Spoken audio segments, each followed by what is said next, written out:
Alright folks, welcome back to the channel and welcome to the video from our trip to Portugal. In the second week of September we headed over in pursuit of Iberian red deer and fallow with Sercout Wild Harvest. Now this trip was largely unguided and that's what we're into. Now to give you a wee bit of context if you're new to the channel, we're from Scotland and it is currently not legal to bow hunt in our own country. So we save up and we go abroad. For the last 2 years we have gone to Colorado hunting elk, mule deer and black bear on public land, but due to last year's changes to their OTC tags and a hunger to explore somewhere new, we decided to try something different this year.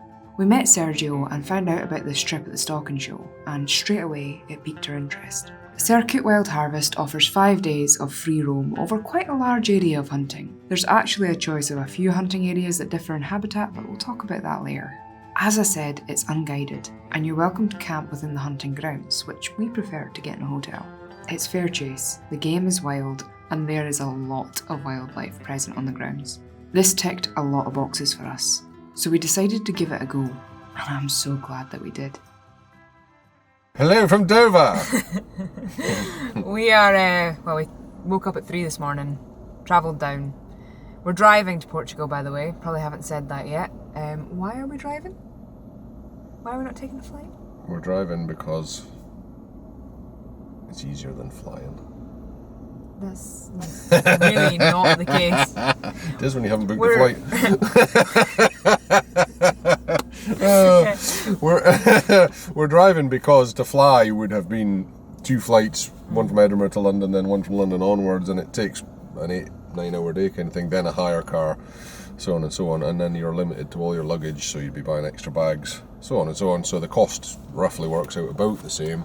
It's going to take a little bit longer obviously to drive there, but a whole day longer, but it means that we can take everything we want with us. So we've literally loaded the car up with everything we own, and should make for a fairly comfortable camp, like American style. Yeah, Rod likes the American videos and he wanted to give it a go, so we've got... I haven't got my barbecue, or my trailer, or my tote boxes full of all my elk stuff.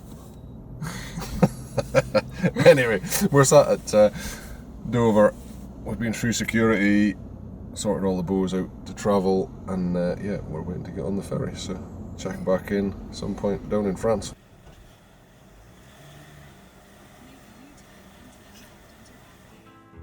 Portugal is a lot closer to home than Colorado, and in theory, it should have taken us a lot less travel time to get there, if we had taken a plane. But the price worked out the same to drive. Despite the extra work, it was less hassle than flying with the gear, and it was an adventure. A 25-hour long adventure, but an adventure nonetheless. Unfortunately, the French stint of that adventure was quite boring, for the landscape in this region of France is just fields and some more fields. And so to entertain ourselves, we spent this part of the journey competitively spotting deer. There's some deer. Oh fuck you, I was busy. There's at least 4 there, isn't there? No, there's 3 in a tree stump. There's 3 in a tree. 3 in a tree stump. Way ahead now. No, you're not. I'm on like 20 and you're on 3. You're not on 20. And I'm not on 3. 25 maybe then. I've seen way more than you have. You have not. That's actually quite cool saying that one. There's goats. Oh, wow. I've seen more goats than you. Oh, fuck off. I'm busy. I'm doing maps and stuff, you prick. Oh, dear. Well, we're a little bit down France. Only says 12 and a half hours left to go. Do you regret your decision to drive? Not yet. Not yet? Not yet. Not yet, okay. So what is the plan? Well, I'm trying to think what the plan is.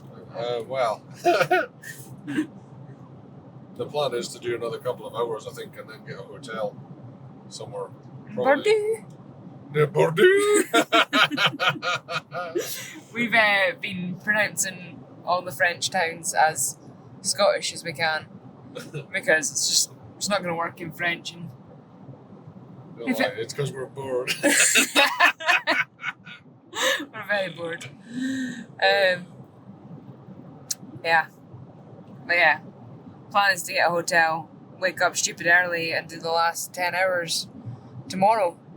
And hopefully get there kind of late afternoon, early evening, set up camp. And if we're lucky, go and have a wee look out for a deer in the evening. Maybe. Hope for the best. Starting to get tired now. Yeah. Oh yeah, I reckon we'll maybe check in with you at the hotel. Probably not. Probably be too tired by then. You sleep. If There's a deer. piss off, I'm busy. That's like 26 now. No, it's not 26. You're like on 20. I If that. If that. And anyway, first one to spot a pig wins. So, yeah. But I probably check in with you tomorrow when we're on the move again. Oh no, my Tesla! We didn't check back in. After a quick sleep in a rather trippy town called Futuroscope, we got back on the road. Down past Bordeaux, the landscape changed from fields to forest. As we neared the border of France and Spain, we entered the Basque region, and what a beautiful bit of countryside that is. The once long straight road turned into a series of tunnels and bridges, winding through steep forested mountains. We stopped for some fuel and a wee bit of Basque cheesecake, which is probably one of the best things I've ever eaten, and then set back on our way. Welcome to Spain, apparently. There wasn't much of a sign at the border, but I'm pretty sure we're in Spain now. Yeah, we've been driving again since half six. Yeah, 6 pretty much. Kind of just got up and went. Anyway, we've been driving for probably 5 or 6 hours now, and we've made it to Spain. It's starting to get a little bit of a long drive. We went through one more tunnel, and it's honestly like we teleported. We went in from foggy, wet and green, and came out the other side into a dry, brown landscape with blue skies overhead. The drive through Spain was a lot more pleasant than the one through France. Though predominantly fields, there was a lot more to look at. Strange rock formations, sunflower fields, olive plantations, and vultures, including a bearded vulture, which was high up on my list of birds to see before I die. Though 24 hours in a car was pretty savage, it was worth it to see these new parts of the world. We finally reached Portugal, and the landscape changed again. The rock formations got weirder, and the woodland more diverse. We met Sergio at the grid reference he had given us. There were 2 hunting grounds to choose from, but due to the evening wearing on, we only had time to look at the one, and so we followed Sergio deep into a eucalyptus forest.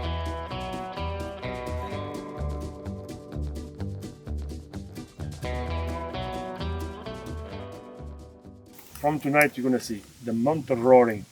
You're gonna hear, and the good thing is, if you camp when you wake up in the morning, nothing stops for one to be on a road.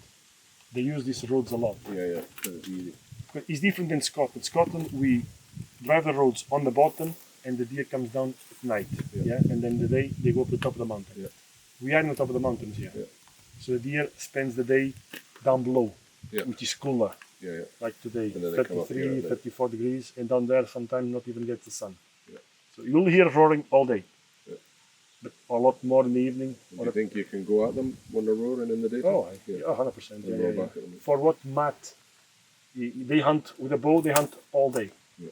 So through the day, they go to the bottom sides because it's cooler, and the deer find the beds or, you know. We had rain yesterday. And that stopped a little bit of the roaring. Yeah. They don't like the rain. No. But do you know any places where they bed? Not in the bottom. I wouldn't go there. No. I like that road. You know, if you call, they come to you. Yeah. You know, you guys been bow hunting for a while, so if you have a caller. Yeah. Yeah. So do like the American style. You stay in one side, and if he answers back, the guy that was shooting stays a bit forward, and you. Call behind. Yeah. That work here. Yeah. Cool. So you have plenty to chase. Cool. We heard roaring pretty much as soon as we stepped out the vehicles. It was evident there was a good population of stags here. Sergio showed us around the ground, explained the boundaries, and showed us a good place to set up our camp, and then he left us to it. We quickly set up the tent and tried our best to get to sleep for an early start in the morning, but the roaring, getting closer and closer with each passing hour, made switching off a hard thing to do.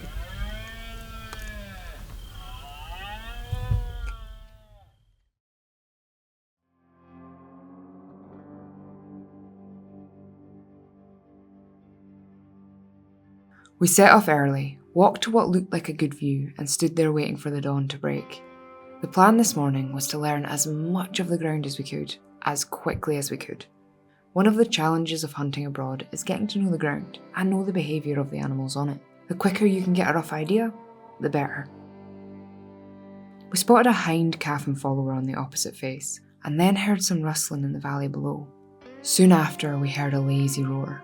It was hard to place exactly where it came from, so Rod roared back, hoping that the stag would answer and we could get an idea of where he was. He answered with a pretty angry roar about 150 yards below us, and then began smashing his way up the hill straight towards us. We scrambled for cover and got into position. Deer aren't stupid. They're far from it. Though that stag had initially rushed into the call, he stopped in the cover about 20 yards or so shy and circled round to come into us on the wind. When he did hit our wind, I heard him crash off back down towards the valley bottom. It was a shame we didn't get to see him in the open, but it was an exciting start to the trip nonetheless.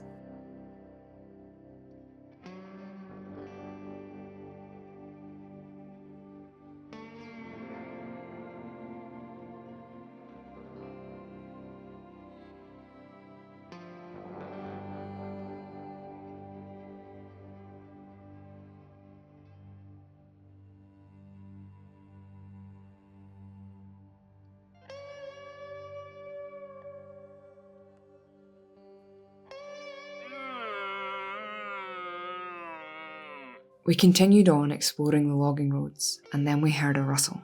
We froze, caught out in the open. It was a hind with a stag in tow. It was a chance encounter. Our paths just happened to cross at exactly the wrong time.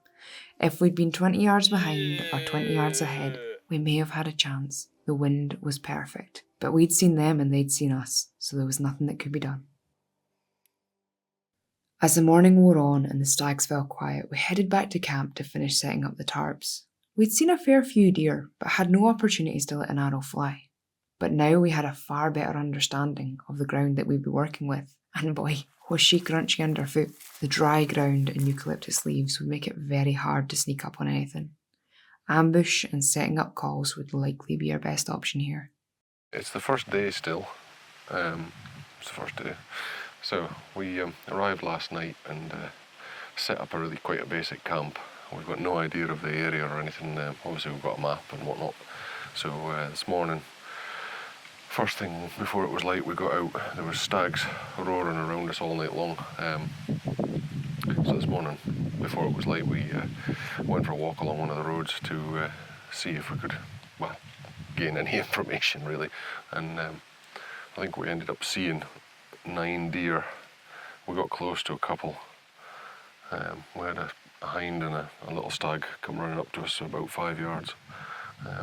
Anyway, it's nothing much happened really, so we've came and we've set up camp a lot better and gotten ourselves settled in, and it's now kind of approaching midday.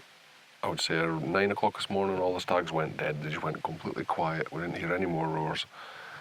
I think it's 10 to 12 now, and suddenly we're starting to hear roaring again around us. We've just been up and put a trail camera up to see on a kind of a pig feed station, just to see if any pigs are coming. So we're going to go back to the tent, get ourselves rigged up, and then see if this midday madness is actually a thing with red deer.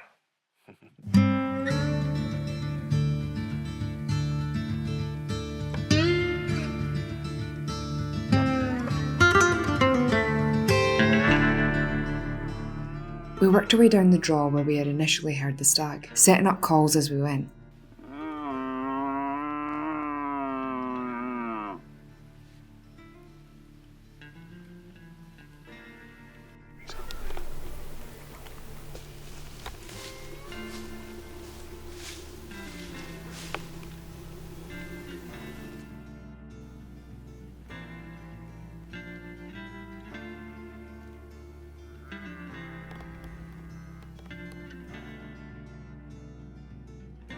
We managed to pull him in at one point and had a little bit of a back and forth, but we couldn't get him to come closer than 80 yards and never got a chance to see him properly out in the open. There's a lot of thick cover in this forest.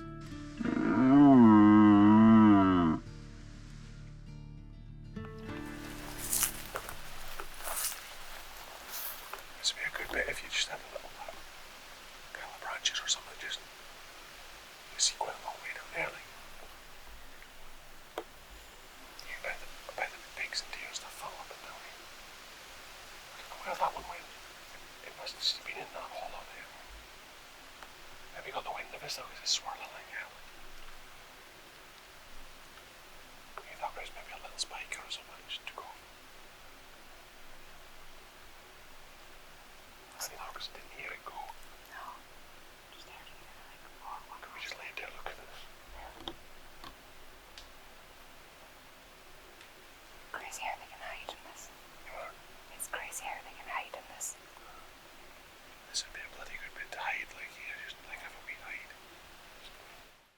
He stopped replying. The wind was fair swirling, and it was likely that he caught our scent. But we continued on down the valley just to explore a bit more.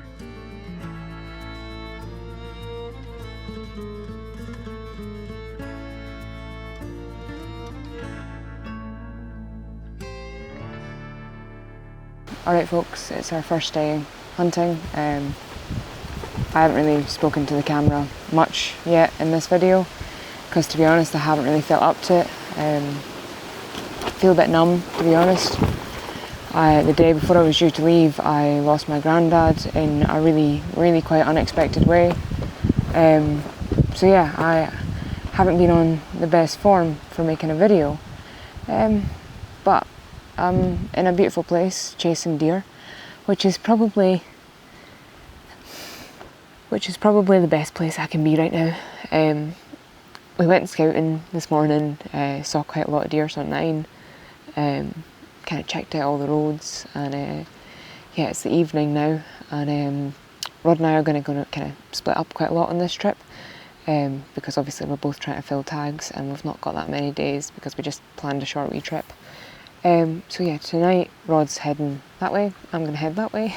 He's already away because he's got a longer walk, and just sit and watch a big face and hopefully be able to maybe call a stag in or sneak into one. The kind of terrain doesn't really lend itself well to spot and stalk.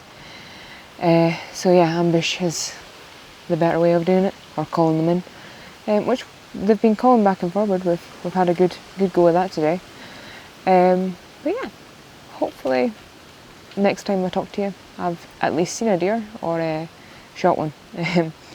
It's really quite windy tonight, so like my range is a bit smaller than it usually would be if it was a still night, but we'll just see what we can do. Go in and enjoy a good sunset. Well, it's very hot in Portugal is one thing I can tell you. We've been sat under the shade all afternoon because it's boiling hot. It's just starting to cool off now. I think there's probably 2 or maybe 3 hours left of daylight. It's a big moon at the moment, so it's not fast at getting dark. But anyway,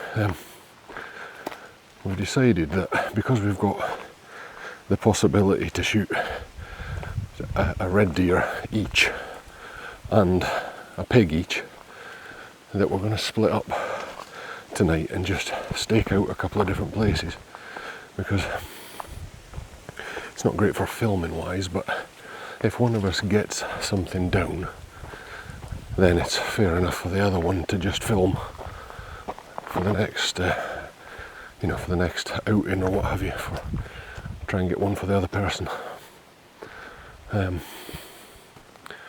So yeah, I'm going on a long walk to try and circle round to where we heard a lot of roaring this morning. Charlie's going to drop down to the very end of the ground where the rivers meet, because there's quite a good viewpoint there and potentially like quite a deep gully she can shoot across if the deer come up it. So that's the plan so far. Oh, actually, and then on the way back we've both got places where they feed the pigs, either to go and wait at or to at least go past and see if there's any there. So yeah, could be an interesting evening. I hope you can hear me because it's very windy. This is me at the viewpoint now. It's basically where the 2 rivers meet. This bit of land's like a big triangle, and the rivers are, on either side of it. So this is where they meet, and there's 2 gullies that are on our ground that side. I did stop at a couple other viewpoints on the way here, but I didn't see anything. And I did hear some roars, but with this wind, I can't pinpoint where they are. Yeah, I'm going to be relying on sight mostly tonight. But yeah, did see some fresh deer sign along the roads, and did see some relatively fresh pig shit, which, you know, is promising. I love a pig, so yeah. Tonight's plan is to drop down into this gully behind me here and sit above quite a well-worn deer track and see if anything comes along it. I'll sit there till about grey dark, and then after that stop my way back along the roads. There's no rule in Portugal about an hour before, an hour after sunrise. If you can see it, you can shoot it. So it's a very moonlit night at the moment. We're 2 nights out of the full moon, and when you get up at night, it's like daylight. So if an opportunity arises, I'll take it. But yeah, I'll check back in with you. I'll let you know. It's a stag roaring down in there somewhere. I heard this stag roaring down in this gully here, so I've came down right down into the very bottom where there's a lot of paths. I've got the path across from me here's 30 yards. So far the wind's going uphill, so that's good. I'm slightly concerned that one of the thermals, the thermals might change and it might suck downhill, but there's quite a strong wind, so hopefully it doesn't. Anyway, I am hoping to just sit here and have one walk around this corner, or a pig, or anything, so we'll see what happens. Seems like a good place.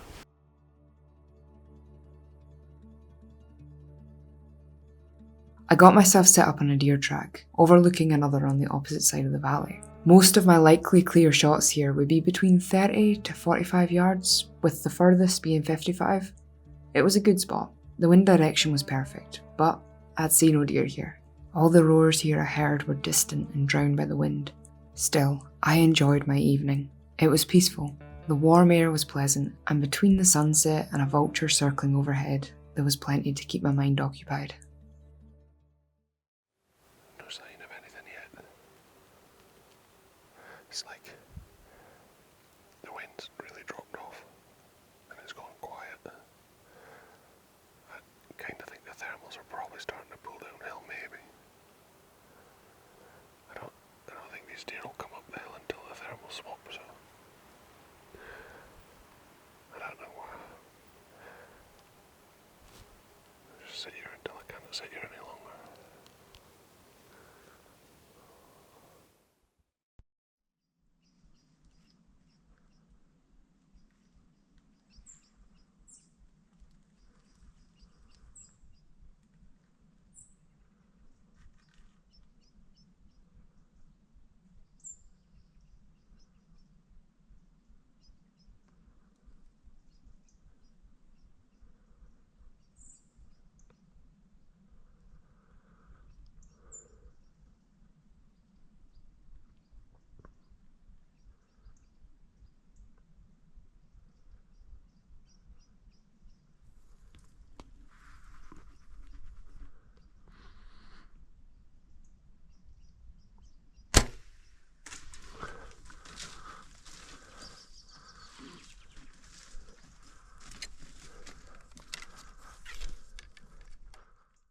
In the grey dark, as I headed back to camp, I wasn't paying much attention. I was a bit lost in my own thoughts, but rustling right beside me snapped me out of it. There was something moving about in the bushes.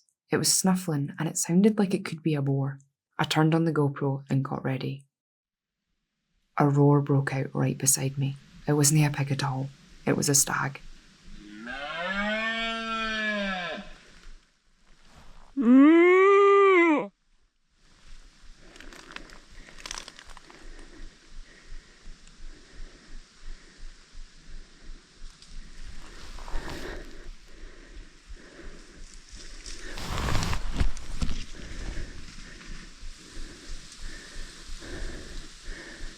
I gave a really pathetic roar in reply, but it set him off. He came straight at me. I drew really quickly. I didn't have much of a choice but to draw quickly, and he more than likely saw me. The bush 10 yards in front of me shook like mad as the black shape turned and disappeared back into the night. No shot presented, but the encounter took my mind to a much better place. Well, that was annoying.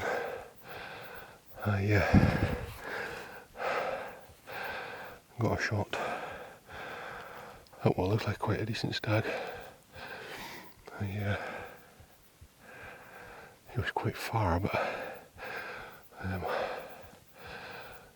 the bow zeroed perfectly well, so it wasn't anything to do with that. But it, as the arrow got to him, it flipped up in the air. I don't know whether the thing will show these. These are like, I don't know what you would call them, a little willowy, almost like broom bushes that you get at home.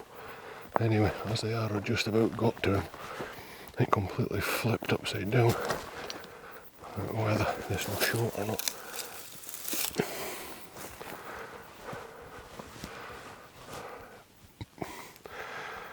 Get my torch. Yeah, so these bushes, and there's my arrow, absolutely laid backwards. Rod had gotten a shot this evening, but the arrow had deflected on a frothy piece of bush, and it was a clean miss. Deflections and misses happen with both rifle and bow, and even the tiniest bit of twig can throw a bullet or an arrow off. Rod checked his bow back at camp that night, just to make sure that it hadn't lost zero or anything silly, but it was bang on. On the morning of day 2, we didn't take the camera gear with us. Sometimes it's just nice to hunt without distraction. I spotted a solo hind from 300 odd yards away and watched her bed down on the face. I stalked her in to 70 yards, but there was a ravine between us. I range out at 60 yards on live quarry, and that's 60 in good conditions. To get closer, I'd have to go down to the bottom and come up the other side. And with the cover as thick as it is, I likely wouldn't see her again until I was on top of her. It just wasn't going to work. So I took a little bit of film of her on my phone and left her to it. The tag allows you to take a deer of any sex or size. It could be a 14-point stag or a calf, it doesn't matter. There is no trophy fees on your initial tag, and it also includes a wild boar of any size. Personally, Rod and I don't care about trophies. Don't get me wrong, it's always cool to take a stag, and to take a good specimen of any species is always a special experience. But we get our enjoyment from the stalk. We're here to hunt with the bow, not to just kill an animal. I know this sounds odd, but we're prepared to fail. The game is getting close, the fun is in the trying. That's what hunting with the bow is about. Both of us would be happy to take a hind. They taste better than stags, and I'd far rather be eating venison for the rest of the week than those bloody mountain meals. But I want to point out that it is stressed that if you are targeting adult females, you take followers or yelled hinds, and do not orphan any calves. This is the same for the fallow. We manage deer for a living, and we know what we're looking at when it comes to females with young, and if there was any doubt for either of us, we would not be letting an arrow fly. Rod and I met back up for breakfast. Neither of us had heard much in the way of roaring, or seen many deer. It seems that the high winds of last night, which are unusual for the area, had really put them off. We'd be texting back and forth with Sergio all morning, and he offered to show us the other hunting grounds in the afternoon. Seeing as the stags were quiet and we needed to go to town for groceries anyway, it seemed like the best use of the day.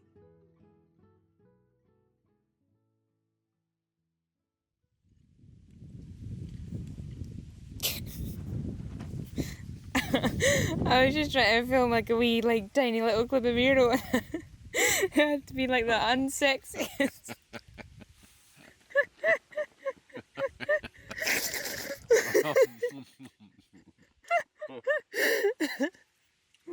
Sure, try again. It's not my fault. Oh, jeez.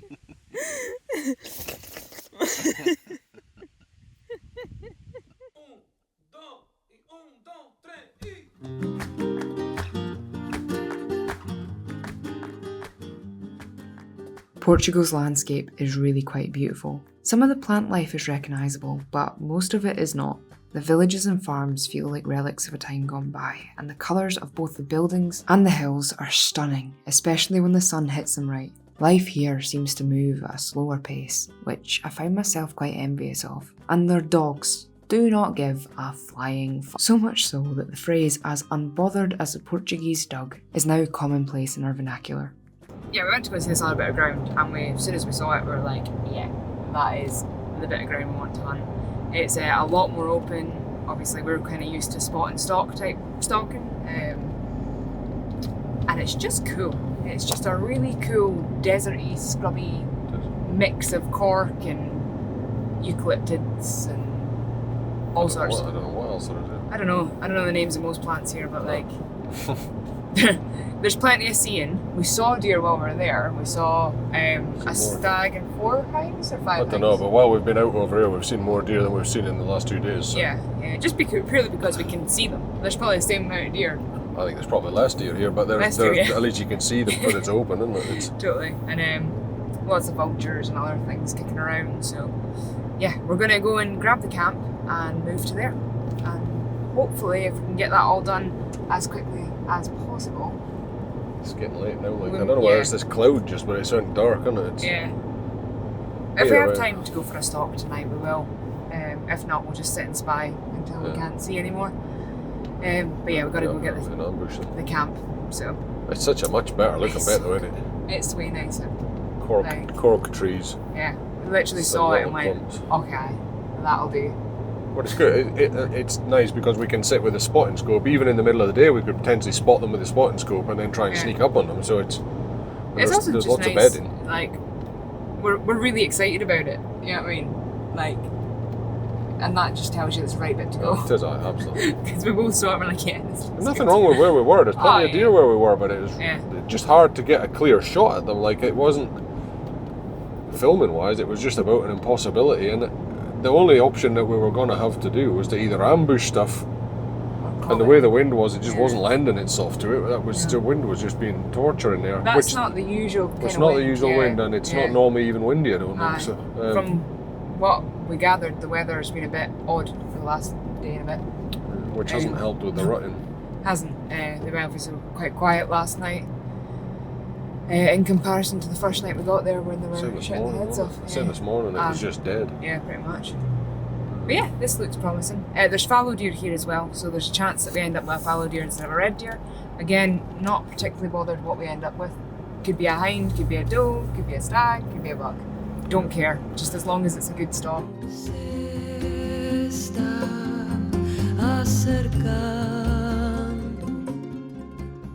We packed up our camp far quicker than we expected and got ourselves back to the new ground before the sun had dipped beyond the horizon. But finding a new place to camp proved difficult, for 2 of the flat spots available were already occupied by ant nests. By the time we found somewhere and got the tent up, the sun had almost gone.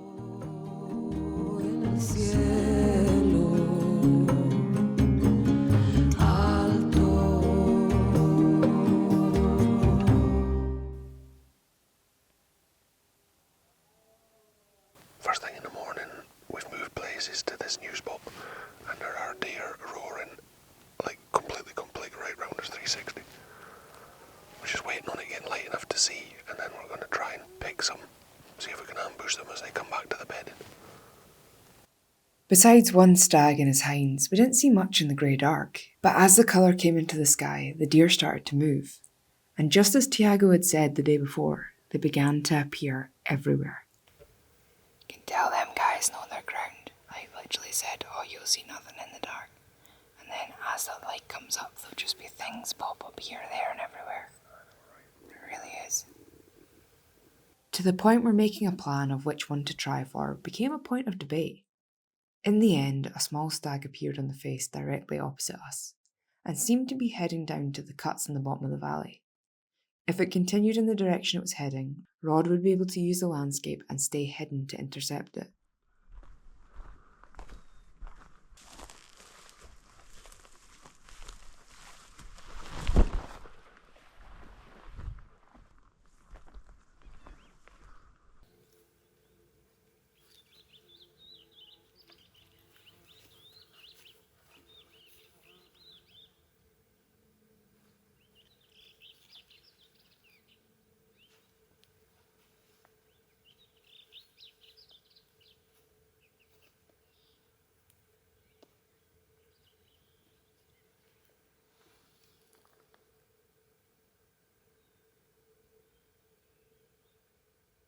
So I don't have eyes on the stag anymore. I tried to move to get in a better position for filming, took my eyes off of him, and he has disappeared off the face of the earth. But there is a fallow deer quite close to where Rod's going to end up. And he's buggering about a fair bit by a tree right now. But yeah, I'm going to send him a wee text and tell him it's there. And hopefully he'll go for that.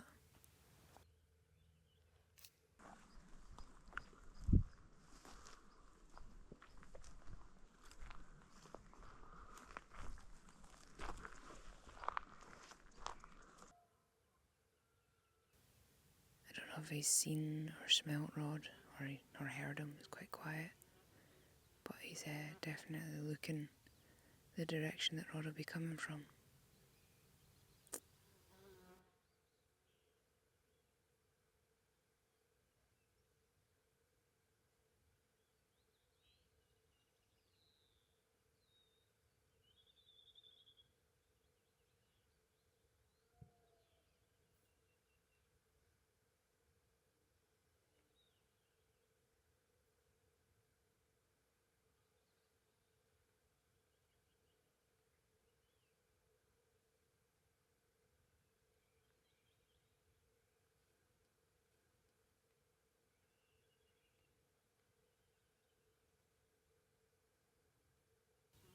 Ah, fuck.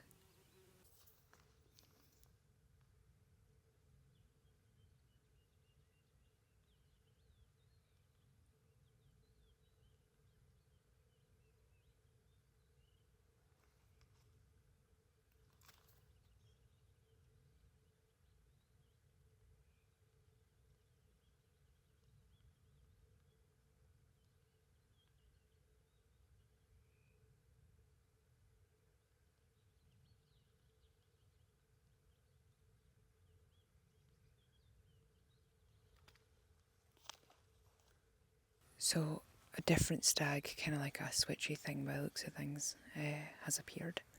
And it fed down into the gully that Rod is in. So here's hoping. I can't see either of them anymore. Just gotta hope for the best and hope you hear a twang of an arrow. It's quiet enough.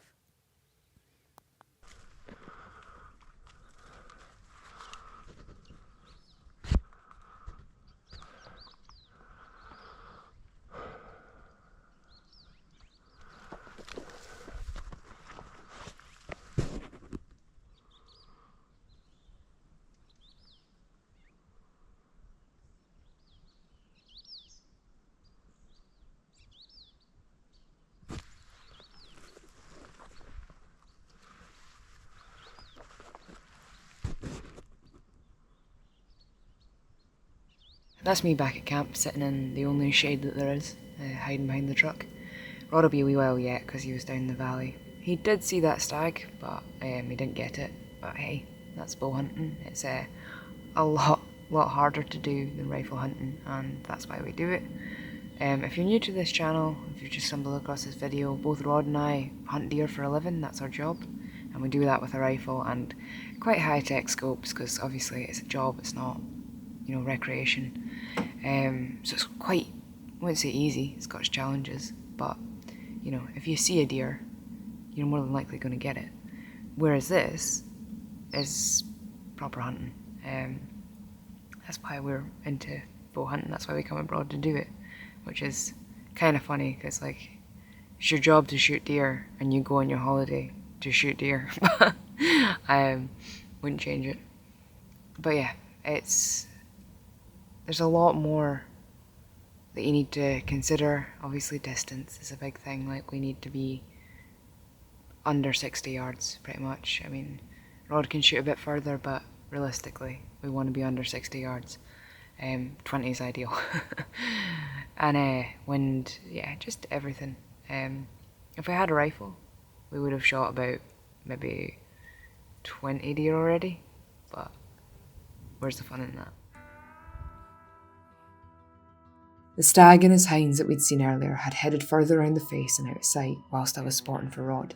They'd lightly bedded up on the north-facing slope of the hill, where the cover was thicker, and so while I sorted out breakfast and the camera gear, Rod went for a spy. He spotted some hinds mulling about in the cover at the tail end of the valley, so he came back to get me so that I could try for them. Right, so Charlie has walked off over this end of this ridge to try and sneak in on some deer that I saw a little earlier that have bedded in there. So the last time I saw one of them was on that little track there, and it walked into those bushes and then disappeared, but I could see another one's head just keep moving around, so I'm presuming that they're bedded in there. So Charlie's going to try and sneak up on there anyways and see if she can manage to spot them or do anything with them. I don't see where else they would have be because the whole hillside is baking sunshine apart from these little kind of bits, so obviously they're bedding in the shade.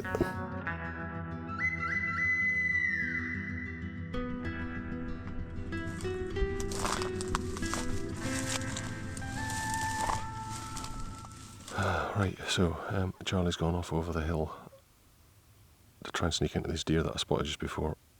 I can't actually see them now, but there's no reason to think they would have moved. I'm sat here.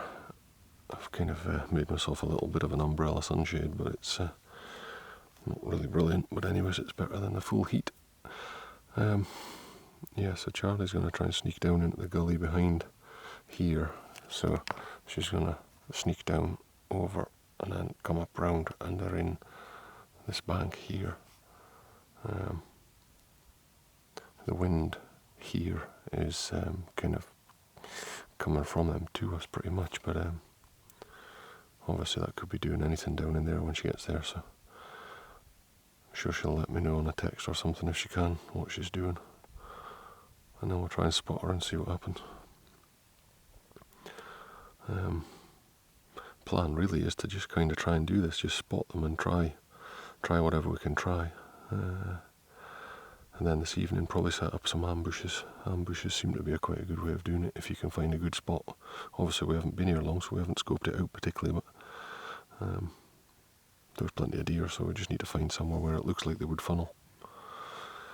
Anyway, I'll get back to watching for Charlie. Okay, spotted a deer. Slightly further along.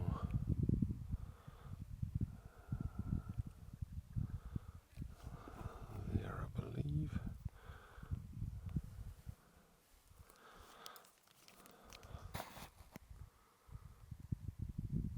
Yes.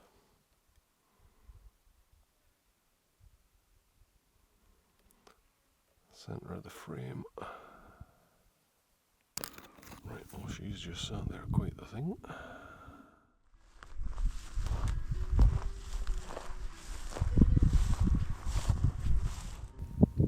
Right, Charlie's texted me just now and she says she is in the corks, but I cannot see her.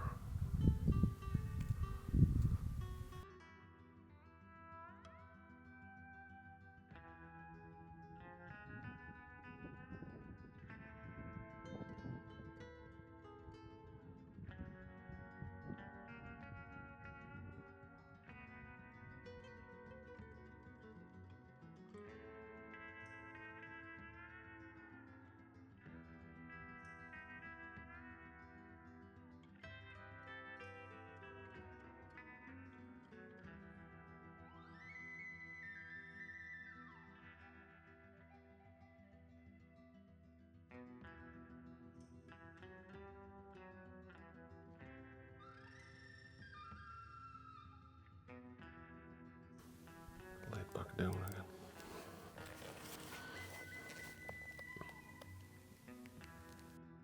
Tell me that's not good camouflage.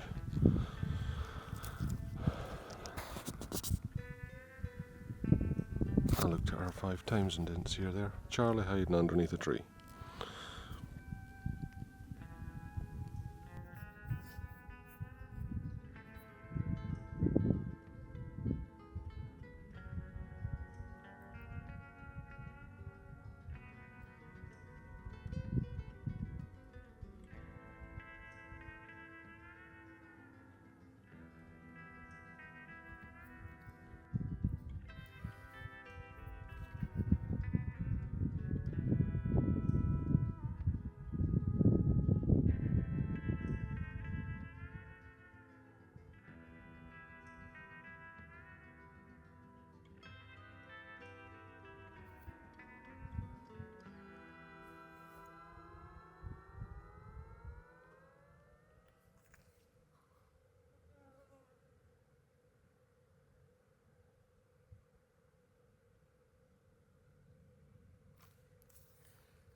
I am probably bright red while I'm talking to you.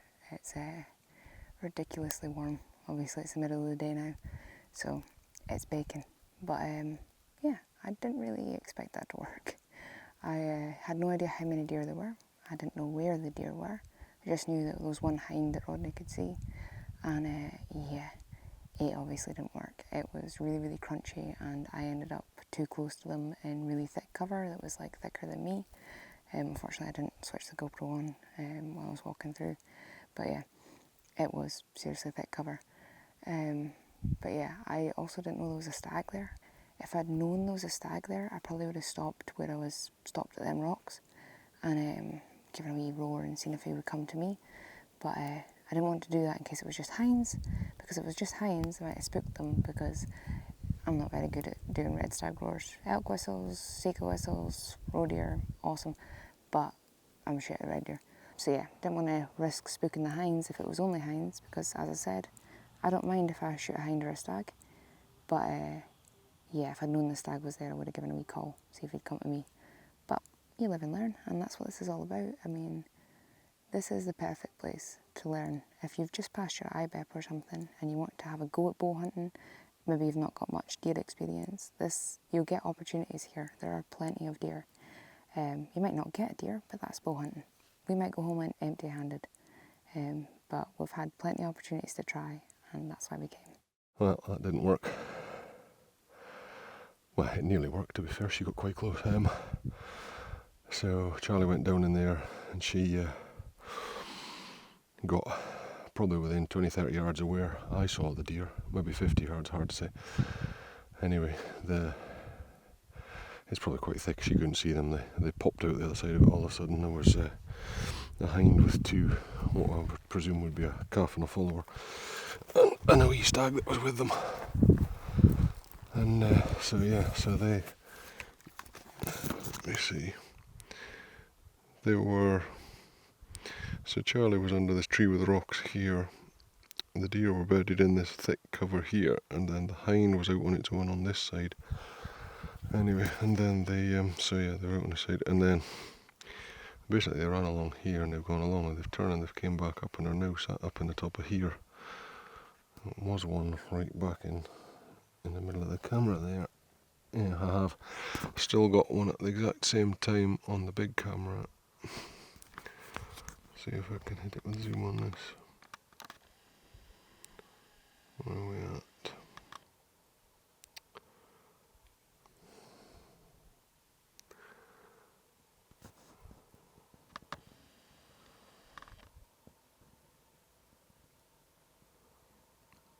Not there. No. There.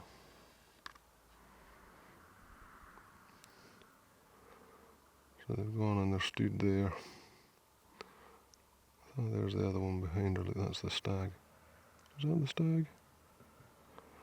I don't know, but they're there anyway.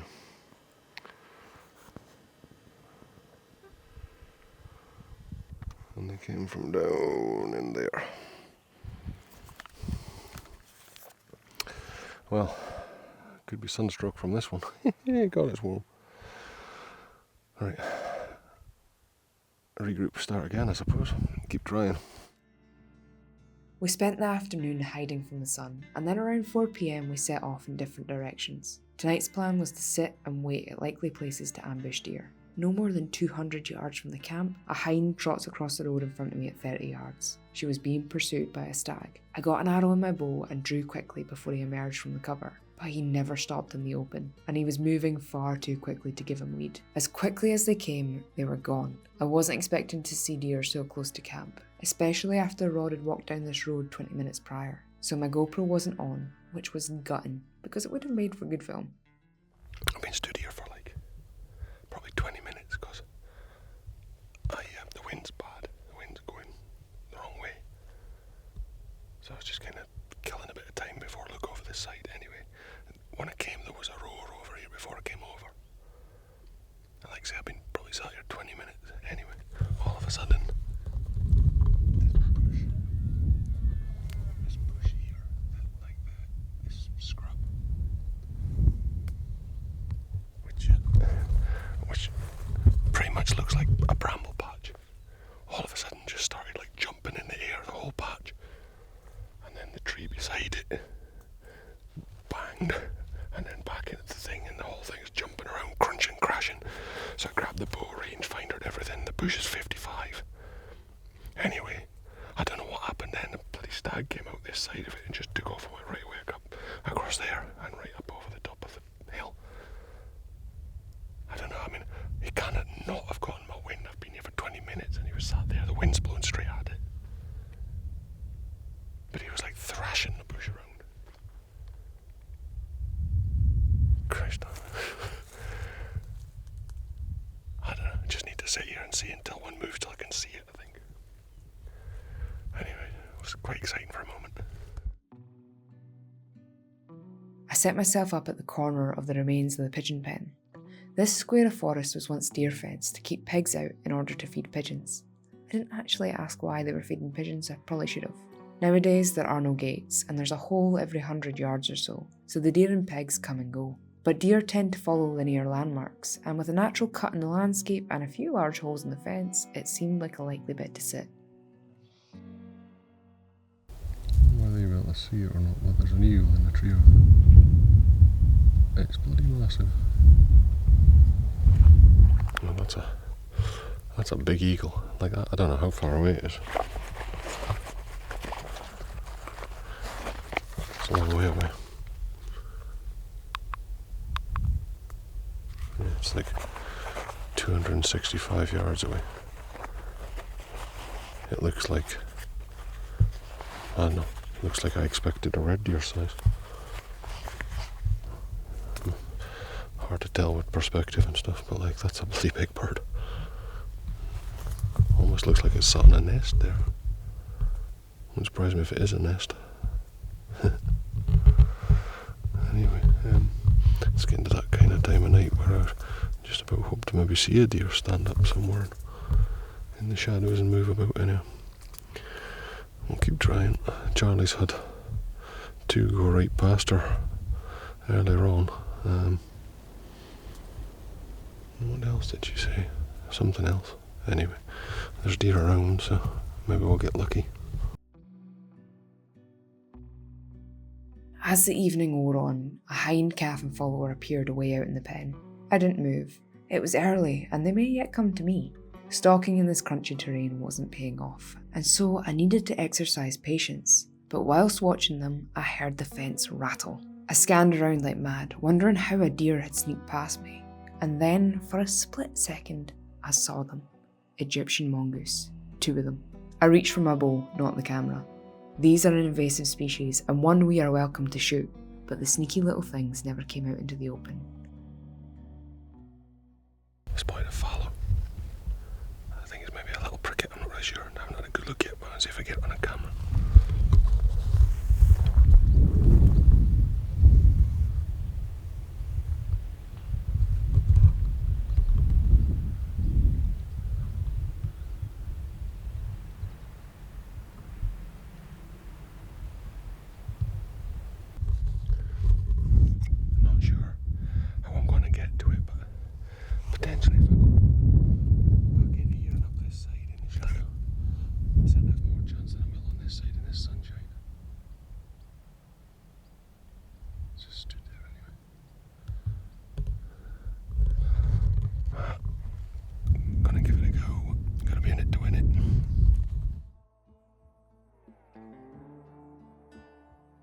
A stag had appeared inside the pigeon pen. He seemed as though he was working his way down towards my corner. He disappeared out of sight in the cover for some time, and then he reappeared, heading back up the hill in the direction that I'd come from. It was getting grey dark at this point, so I decided to head back up and try and cut him off. It was a slow process. He ran off to chase another stag at one point, and then started heading back towards the fence. When he went out of sight, I closed the last 100 yards nigh on running. I wasn't filming. It was dark and the GoPro wouldn't have picked up much. My sole focus was finding the stag. I ended up in amongst a lot of deer. I stood on an old track with thick cover on one side and the fence on the other. I couldn't see more than 35 yards ahead, which was great for shooting, but the gap across the way was narrow. A hind came running round the corner towards me and stopped dead at 15 yards. I had already drawn at the noise before I saw her. I probably could have shot her, but without observing her beforehand, I had no idea if she had a calf or not, so I held fire. She spooked, and the stag came out of the cover to investigate the noise. I held on him at full draw. He would have been somewhere between 25 and 30 yards. He crossed the gap of the track diagonally and didn't stop once. He didn't run, he walked slowly, but with the angle he was at, misjudgment would have resulted in an arrow in the haunch, so I didn't shoot. He never spooked either. The hind that had seen me went back into the pigeon pen, and he stood in the cover on the opposite side, thrashing his antlers about. I gave a little roar, and he did answer, but he didn't come out. By this point, it was getting too dark to see, so the best option was to come away without disturbing any more deer and come back in the morning. Still, despite not getting a shot, it's the closest I had come on this trip so far, and I was buzzing about it.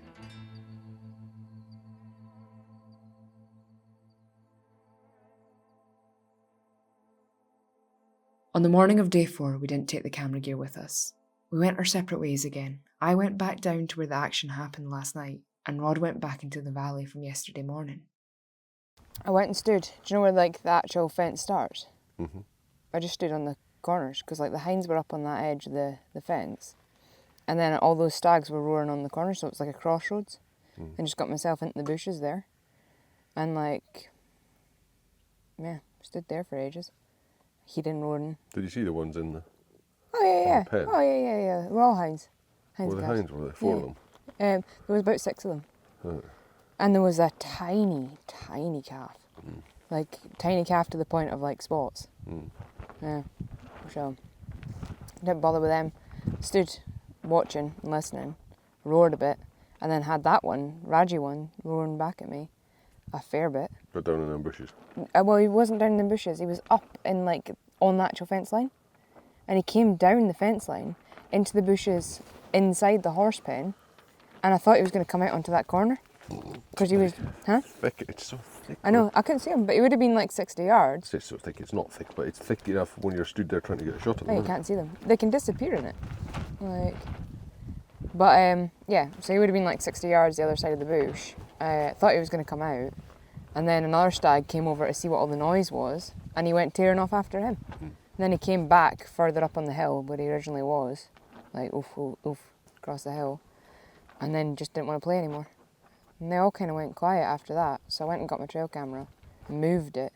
And when I was moving it, I was breaking like dead tree to like, you know, so I had a clear view of the road. And when I was breaking everything, they started roaring again. That's when I started carrying on. So they must have thought it was a stag carrying on outside the road or something.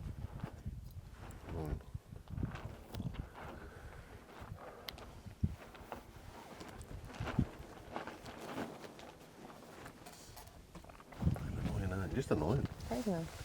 Like frustrating.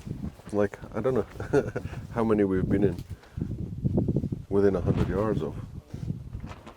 And I had a count the other day, and like that was before we went out last night.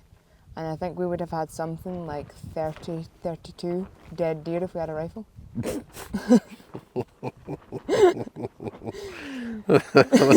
That's funny. I was just thinking about it the other day. I was like, if we had the rifles, how many shots would have worked? And it's like, yeah, actually quite a few, because that valley's not very wide, like. I didn't see many this morning, not as many as we saw yesterday, but then I didn't wait, you see. Yesterday when we stood on there, we stood and waited till it got light, and then till we spotted deer. Yeah. I didn't do that, I just went straight down in. And there was, because there was 2 stags down there last night that I tried to get to, right? So where they were, the other side, there's that track. That's better, you're in it now. So what I was saying, where the 2 stags were that I went down to last night, like there's like some like wind bushes, I don't know, the broom kind of bushes, yeah?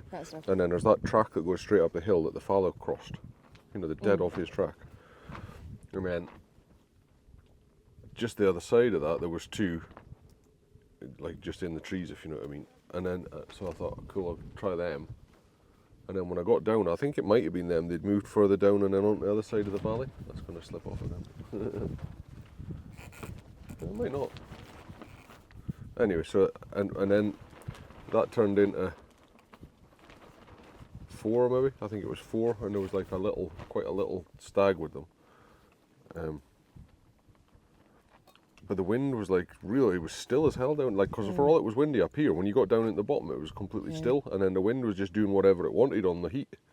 So I thought, rather than trying to go at them because the wind seemed like it was going to go, and I had no idea where they were going to go because they were feeding kind of across it, I thought I'd go up above them, like further up the valley, and then see if they came. Anyways, when I got up there, I kind of stayed up the hill a bit,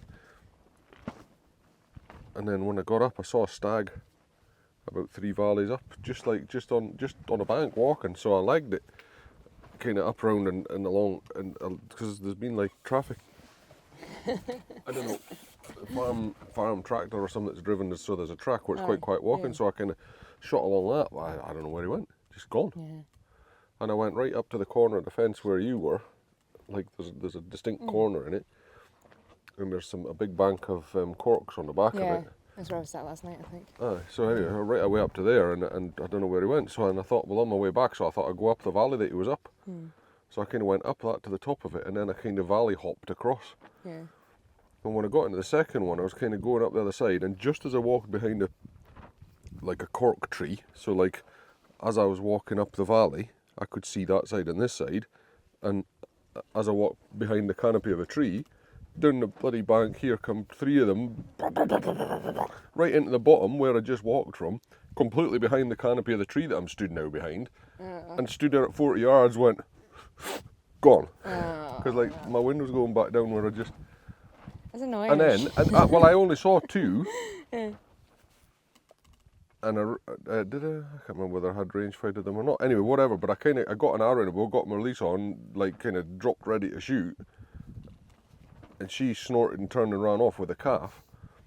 And then I thought, bloody hell. And I took a step to the side, and then the stag ran off. So he was obviously behind the canopy. I didn't even know he was there. But he was obviously stood.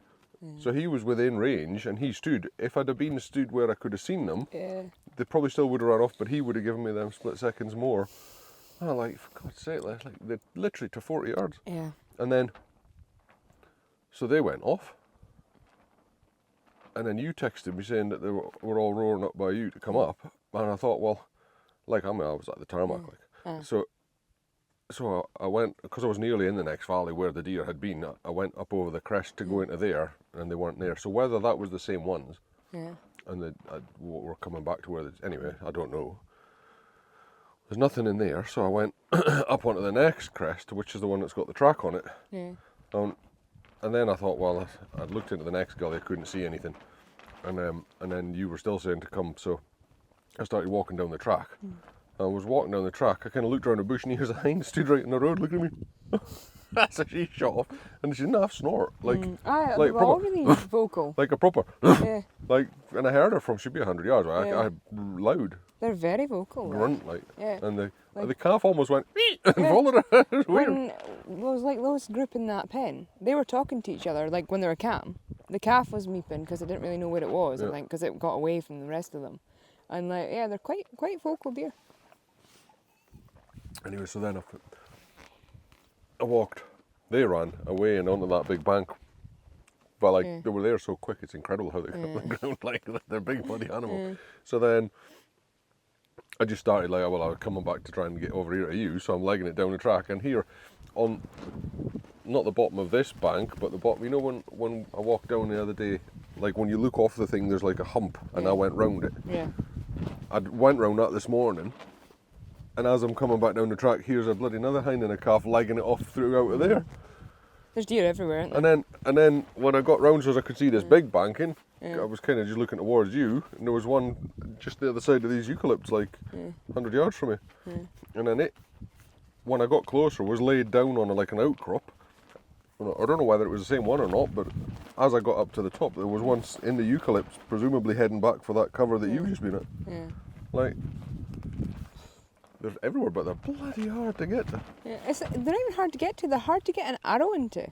We've been in range so many times, and it's been like a 10-second or cover.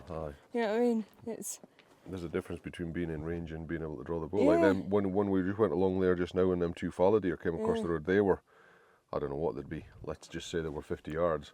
I put my release on, went like that, and they were gone. Yeah. And they saw me just from Aye. that movement. yeah. I mean, they're I've had a few like that, but I've had fews that have been drawn on and they've just not stopped because they've been busy doing something. You're like, you bastard. In the afternoon, Sergio and Tiago offered to take us out on different pieces of ground to let the area that we were hunting rest. Wherever you're hunting in the world, local knowledge is incredibly valuable, and so we jumped on the opportunity to go out with them. Rod went with Tiago and I went with Sergio. Aye, so where you saw us park, we got over the fence and then we walked pretty much straight away from the road, and then he said there was a pond, so we went and looked into like a couple of little valleys first before we got there. But then when we turned to go towards the pond, there was some deer like kind of behind it. They were the wrong way for the wind, so we couldn't get to them, but we looked at them for a little while. I think there was 5. There was like a little stag and some hinds and calves. And we kind of went towards the pond and they went away. And then we went, I don't know why he wasn't wanting to go to that pond, so I think he was kind of walking quite quick anyways. A decent stag and a hind jumped out of the bushes beside the pond and ran away down, so we kind of, instead of going where we were going, we kind of went round to see where they went. And there was a fallow. And there was a bedded hind that he'd spotted down the gully, so we, instead of going to the next pond, we went down there to see if they were there, but obviously it was crunchy, so when we got there they weren't there. So then we doubled back and went to the second pond, and there's like a little gully goes round to it, and when we got into there, as we came round the corner to where the deer would be coming along the bank to come to it, the deer were already on the bank, so they were like 200 yards, and there was at least 4 stags. There might have been, I'm saying hinds, but there might have been 8 hinds. I don't know, there might have, there was 3 or 4 calves, there might have been hinds followers kind of thing, but there was a lot of deer anyway. There might have been 10 or 15 deer, maybe more, maybe 20 deer. So like there was no way we could get, we had to like basically get round a hill, and they were there on the bank. I think if we'd been there earlier and sat, they would have just came in, no bother at all. It was a good plan. I think we just, because we saw that many deer on the way there, we didn't quite get there, if you see what I mean. Mm-hmm. So then we tried to go right away around the hill and back round, and we saw some other deer. And then when we got round to them, the wind was completely wrong and they busted out. And I think the deer can come from like across his boundary or something through and up this valley to it. It's a cool place, perfect place, but it just didn't quite work out. He said the deer always come up the same path, so I would imagine if you went and sat there all the time, you would catch them. Like, so if we go there tomorrow night, I would have thought it would be a pretty good plan. Yeah, I'm up for that. Was your bit quite open? Like, did you have lots of scrubby bushes, or were you just in like cork plantation? It had some scrubby bushes, but it was pretty much just the cork plantation. It was quite cool. Like where we went, it was, well, the first bit was like scrubby bushes and stuff, and like we went down a face. The wind was running wrong for that face, and there wasn't anything on it. Went down a different face and watched it for a bit. Didn't see anything. Standing in scrubby bushes then, and then just a hind popped up in the middle of this kind of gully bit, and it had a wee spiker with it, and it was just like, it was a hind without calves, so a good one to go for. And he said, do you want to go and stop for that? And I was like, yeah, I'll give it a try. Anyway, start heading down, and he said to go to the road and cut quite far down, and like head down the road for a bit, and then cut down towards the bottom of the valley to head up this gully. And I think I cut down too soon, because like it was crunchy as fuck underfoot. Oh, car lit up. Yeah, anyway, I think I cut down too soon, because I busted out a hind, a calf and a follower from like right down in the valley. Anyway, they ran up, not by the noise, I'm not really sure they saw me, but they ran up and stood, and then the other 2 that I was initially going for, they saw them, and they ran further up the gully, and then stopped in thick cover, and just kind of mulled around there for a bit. So I went back to Sergio, had a wee chat, and then I went back down to try for them again, but like go in a wider arc and come up above them. But like it was so noisy, and there was like big swathes of open bits that I had to cross. And yeah, I don't know what really happened, if they heard me, saw me, smelt me, because the wind was swirling, but got a text said that they'd gone. So we went to a couple of other different bits, went to a bit that he wanted to try, but we heard voices. And it was folk gathering the sheep just on the next ground over. So that was kind of bugger. Went to another bit that was really like open cork plantation, like big old cork trees, which was cool. And we had a stag rolling back and forward, but he wouldn't come off like hinds. They had plenty of hinds dotted about that kind of hillside that he was on. But we did see a fox, and it was an Iberian fox.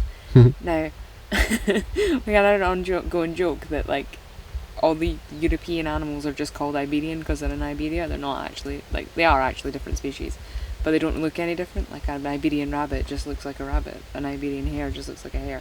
This Iberian red deer do look different from our red deer. Definitely do. But so do the foxes. They're like dark and like scruffy. Not scruffy, but you know what I mean, like deserty coated. Anyway, one came right up to us. That was cool. And then I saw another one running down way down in the bottom of a different one. But yeah, that was cool. But yeah, it was good to get a chat and see a different part of the ground. Yeah, it's cool, isn't it? I enjoyed it. Yeah. I had a really good night. Yeah, I did. It was nice to have a weather with someone other than you. I'm kidding. But no, it was nice. Good night. Yeah, I enjoyed it. It was quite good. Yeah. The smoke was mental though.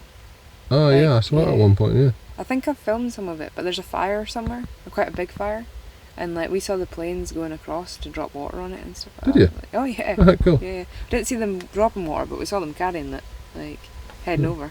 2 of them. But yeah, pretty mental sky tonight, and you can't see any stars right now. Oh, you can see stars over there, but not over there. So. I tell you about the vultures. Oh, I heard you talking about Yeah. I think I've got it on film. I'm not certain because he had the camera and he was taking some photos of the camera and the bow and stuff, and I was like, quick, get the camera. Anyway, there was, I don't know what there would be, 20 of them just came like straight over the hill right at us like that and flew right over our heads. It was mental. There was like loads, like a flock. Oh, that's cool. That was quite, hopefully I got it on film, I don't know. We saw the black eagle, but I didn't get it on film. Right. Yeah. We saw loads of stuff. I mean, we saw loads of deer and there was loads of roaring stuff going on, but just not quite where we. Yeah. But that's the story.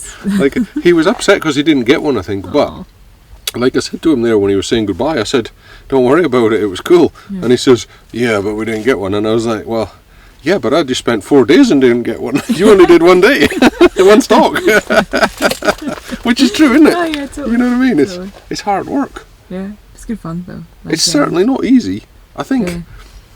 Don't get me wrong. I think if you set it up right and you know things are coming at a certain time of day, you know, if you trail cameraed them and you knew they were coming at 5 o'clock and you sat there at 5 o'clock, you knew they were coming, you would get stuff doing that. That would be probably a lot easier, which is damn near what we just tried to do. But even then, it's not bloody easy. Yeah. You know what I mean? It's Like, yeah. You don't get many opportunities to do this. Besides America, there's not many places that offer unguided bow hunting like this. No. Like, we've got free reign in this place. I know. I'm like- amazed that he said we can go back in there. Aye. Oh, it's great. Like, I think he really wants us to get one. I think. yeah. But like, he wants to encourage the bow hunting, which is great because like, it's a thing that's a discipline of field sports that's overlooked in the UK What? and partly And Europe. and partly in Europe. Yeah, that's what I was gonna say. It's like,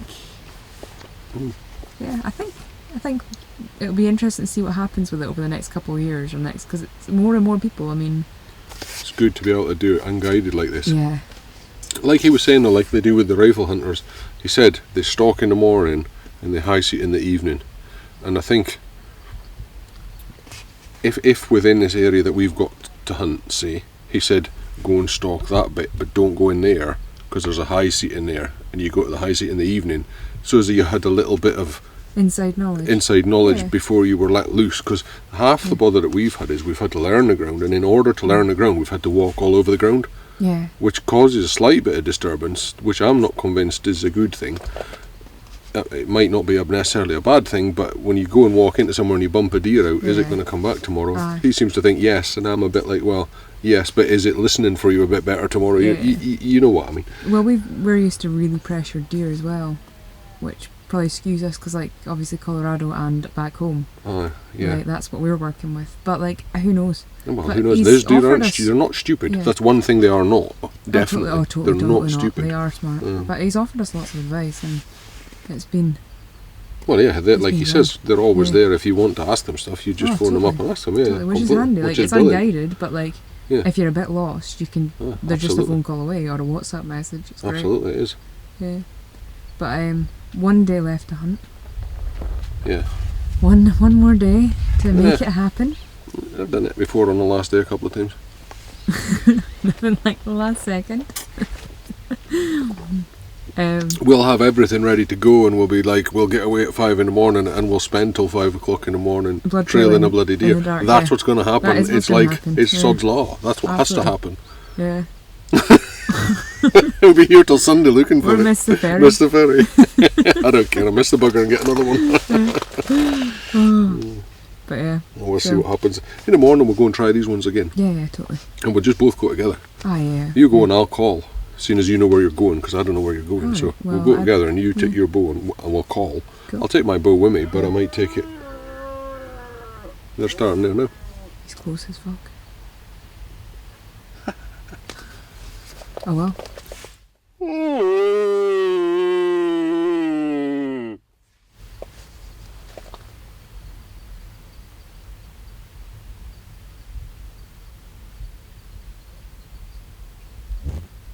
Did you like my roar? No.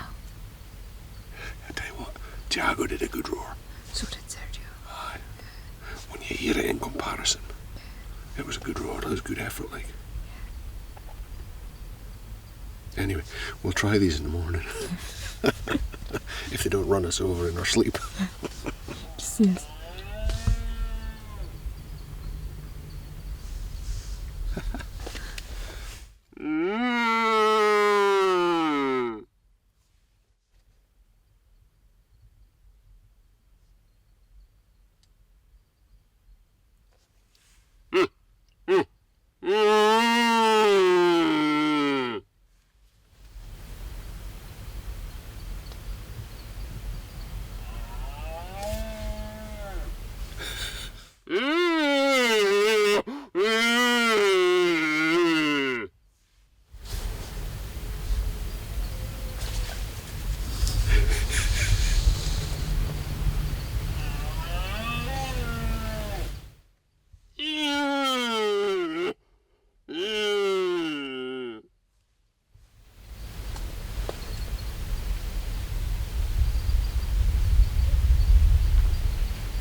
Oh, he's getting cross. He's getting cross. Today was due to be our last day hunting. The plan this morning was for me to film and call for Rod. In the evening, he'd do the same for me. This meant leaving my bow behind. You know where this is going.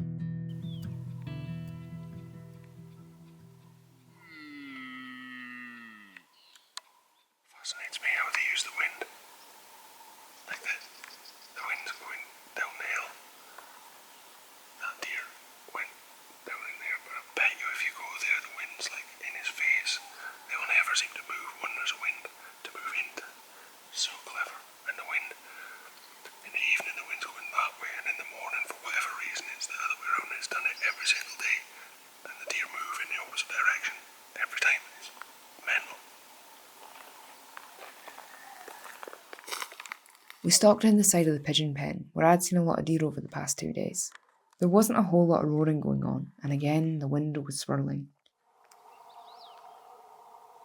Yesterday, when I was over there, a stag came in this valley that we're looking in the middle of the next one after, and it's a corner of the fence. The stag was coming from up in where you're looking at, in them valleys, and he was coming all the way up here. He was quite a decent stag, like. We saw some deer further out, which we would potentially make a play for once we'd checked the cuts between us and them.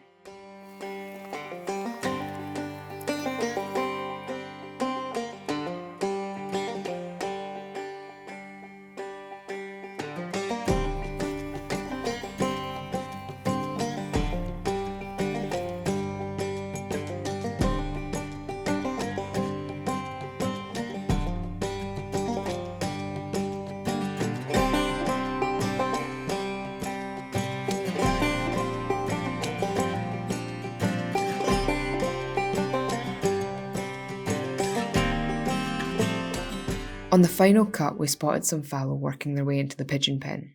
The ground between us and them was devoid of cover. Stalking in wasn't an option. The wind was coming from them to us, so I suggested Rod stay put at the gate of the pigeon pen, whilst I go up onto the main road, circle all the way around the pen, and come in on the other side, using my wind to disturb the deer towards them. Now, if we had planned to split up, I would have brought my bow, but it wasn't something we'd thought of trying on this trip before this moment, and so of course I was going to get close to some deer. Just how close, however, took the piss. I circled round, saw a hind and calf on the neighbouring hunting ground, and then dropped into the pigeon pen. I saw a little spiker and a calf with no hind in sight, and I would see them a few times as I made my way slowly back towards Rod.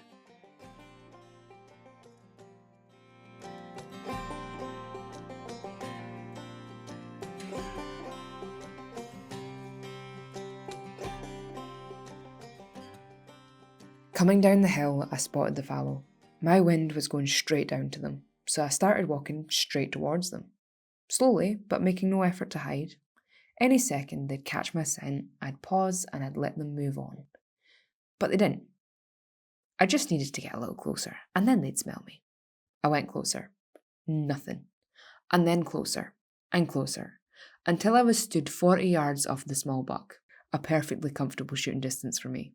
I stood there for ages and I filmed them for quite a while. I even pretended to draw my bow and let an arrow fly for the pure satisfaction of it. And then I decided to get closer, just to see how close I could actually get. The fallow off to the right had already spotted me, but the buck and doe below were none the wiser. That was until a random red hind and her calf appeared and killed the fun. She spooked, the fallow spooked, but thankfully the young buck went off in Rod's direction.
Both a trio of reds and the fallow buck came right past Rod. The plan had pretty much worked perfectly, but a safe and/or ethical shot had not presented. When I caught back up to him, we noticed that we were being watched. The young fallow doe that we'd separated from the buck was at the top of the hill, staring at us. Rod sneaked off out of sight, and I stayed put, maintaining eye contact with her. I was winning the staring contest when she spooked. He had gotten pretty close, around 80 yards off her. But as we've said, it's nearly impossible to stalk quietly on this terrain.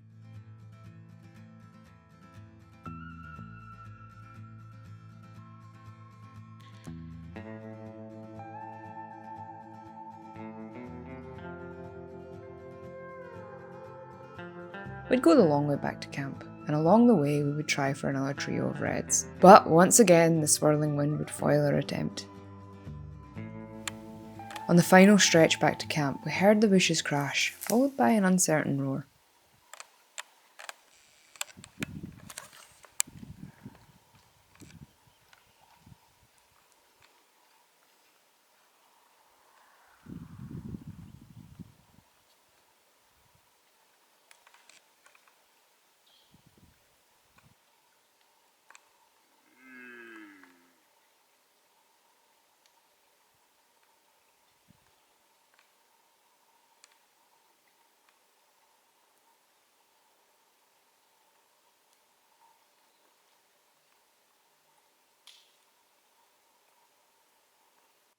As it turns out, this stud had been hanging out less than 100 yards from our tent.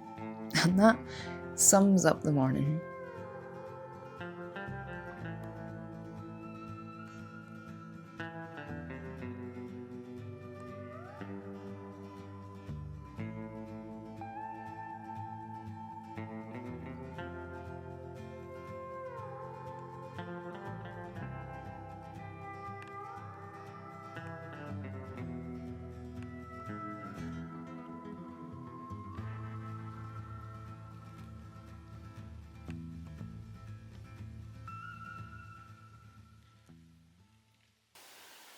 Oh, like 100 yards from camp. Yep. That was a big sight.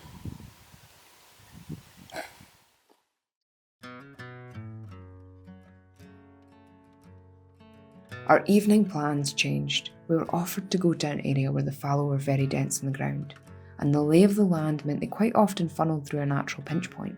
It wasn't a dead cert, but there was a high chance we'd at least see some up close.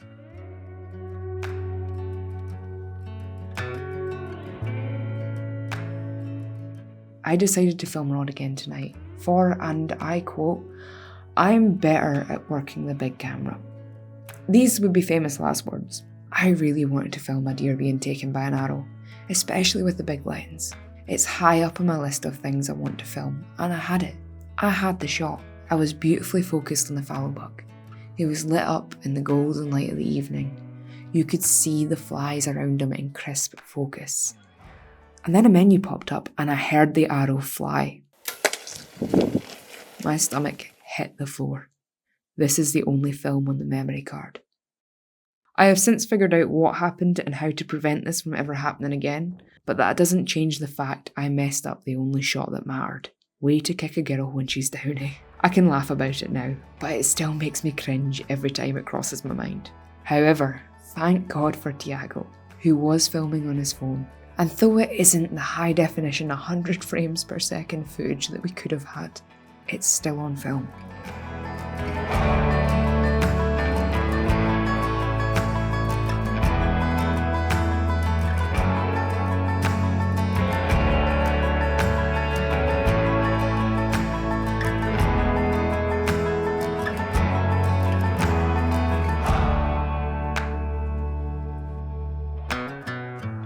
We heard the buck fall mere moments after the shot. He hadn't gotten far at all.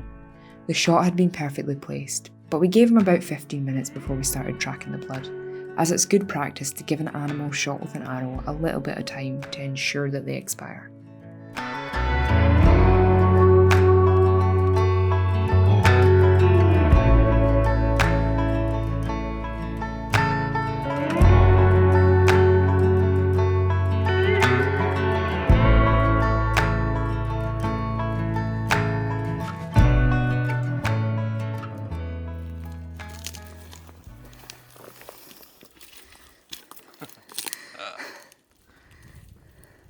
Congratulations. It's good. It's good. Fantastic shot. Perfect. Obrigado. Obrigado. Now you shoot wild boar. We tracked the blood for 100 yards, if that. When I say he didn't get far, I mean he didn't get far. Rod had gone for a textbook heart shot, and the broadhead had done its job.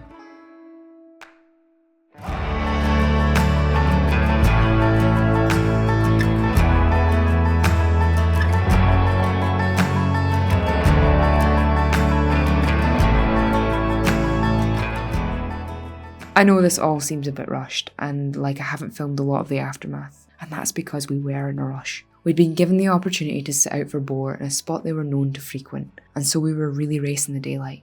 But because I'd want to know if I was watching a video like this, I just want to point out that the meat will be used. He was a nice young buck, and of course a beautifully clean carcass, and so he'll go to their version of a game dealer. We sat out where an old track crossed the main one, again a linear landmark where the boar would likely funnel down. Tiago chucked out some maize on the road so they'd spend a little bit more time in the open, and then he left Rod and I to it. I'd be shooting this time, So we sat in silence waiting for the boar to appear, and we heard them, snuffling around in the bushes. One even squealed, but once again the wind was swirling, and pigs have an incredibly good sense of smell. They're far too smart to come into the open if something smells off. So it wasn't to be, but what a great night we had had. A huge thank you to both Sergio and Tiago for their time and expertise throughout the trip. This week in Portugal had been an adventure and a half, and I'm so glad that we decided to try it out. And so that was the end of our trip, or so we thought. We were due to head away at first light. We had 2 days of travelling and a ferry to catch, but Sergio said we were welcome to hunt one more morning if we wanted to. And so arose a conundrum. Try our luck one more time and risk missing our ferry, or be good and stick to the schedule. It wasn't a conundrum. Of course we were going to take the opportunity to hunt more.